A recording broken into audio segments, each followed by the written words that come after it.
Yooyyaa babaaroo fayyaa akkam jirtanii jaalatamtoota dhaggeeffattoota Odaa Haakersii.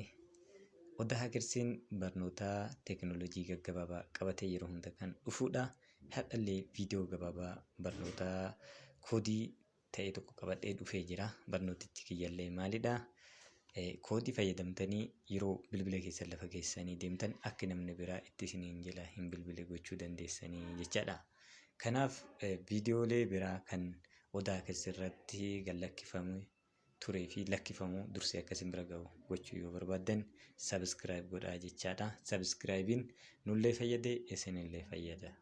Mutual benefit jechuudha. Kanaaf sabiskiraayib, laayik, sheer godhaatiin jajjabeessaa isin jedha. Kallattimaan gara barnootichaatti seenaa.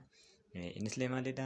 Silkii keessa yeroo lafa keettanii deemtan taasaa chaarjii irra keettanii yoo deemtan akkuma tasaa yookaan mana dhiistanii yoo deemtan osoo paatarniin hin cufin jechaadha.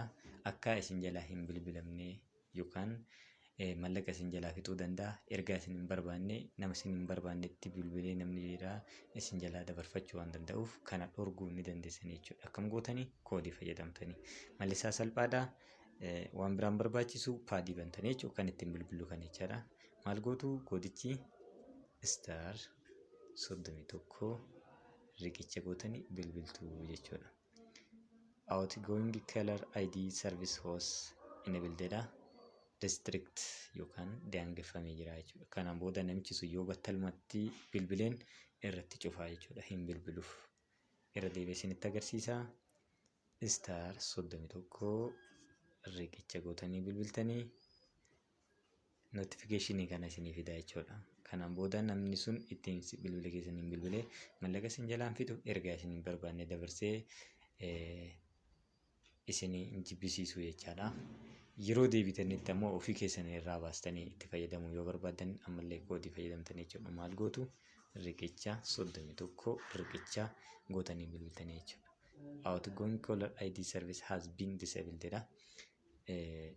Dura enabled amma immoo disabled.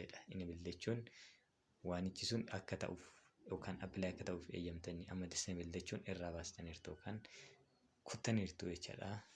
Isa akka hin bilbilamne gootan san amma ni bilbilama jechuudha. Normaal isinii deebi'edha. Asirratti wanti hubachuu qabdan koodiin kun silkii hundarratti poortabilii miti. Jechuun silkii hundarratti hin dalagu jechuudha. Akkasiin hubattanii baay'ee isaa smartphone kanneen ta'an kanneen akka Samsungii, FNX, Huawei, Ismail, Itel irra ni dalaga. Teknoo fi kanneen biraa irratti waan dalagu natti fakkaatu. I'm not sure. Garuu yaalaadha. Warroonni silkii teknoo fi kanneen biraa qabdan. Kanneen ani isin jedhe kanneen akka Samsungii fi FNX maal warri qabdan ammoo sure ni dalaga itti fayyadama. Ani itti fayyadamaa jira. Silkii kiyya paatarnii osoo hin cufne appilikeeshinii kiyya kaawwan look godhee koodii kana fayyadamee yeroo biraa bahutti namni biraa akka namni koodii kana hin beekne ittiin fayyadamu jechaadha. Kanaaf Odaa Haakersiin barnoota gaggabaabaa teekinooloojii koodii aappii fi kanneen kana fakkaatan biroo qabadhee yeroo hunda dhufaa. Kanaaf nu hordofaa isiniin jedha. Sabiskiraayib godhaa nu jajjabeessaa. Akkasumas koomentii jalatti yaada gaaffii keessan nu barreessaa isiniin jedha. Yoo isinitti hin tolle ammoo dislaayik godhaa jechuudha. Kanaaf waan dhaggeeffattanii galatooma ulfaadhaa. Horaa bulaa deebanaa isiniin jedha.